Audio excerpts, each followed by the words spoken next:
रावेर तालुक्यातील धुरखेडे येथील 35 कुटुंबांनी पुनर्वसनाच्या मागणीसाठी जळगावातील शिवतीर्थ मैदानावर गेल्या 4 दिवसांपासून आमरण उपोषण सुरू केलंय।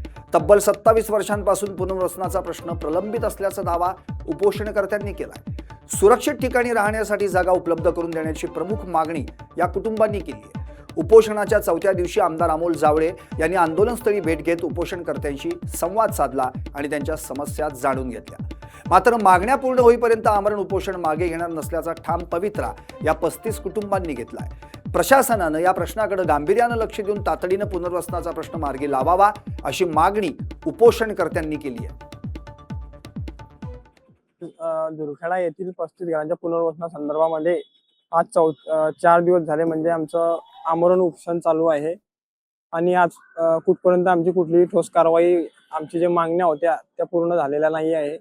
परंतु आज आमच्या इथं आमच्या रावेर यावल लोकसभा मतदारसंघाचे श्री आमदार अमोल जावळे ते इथं आले होते। ते म्हणतात की आम्ही उद्या काहीतरी मार्ग याच्यामधला तोडगा काढू आणि तुमचं मी काम करून देईल असं त्यांनी आम्हाला सांगितलेलं आहे।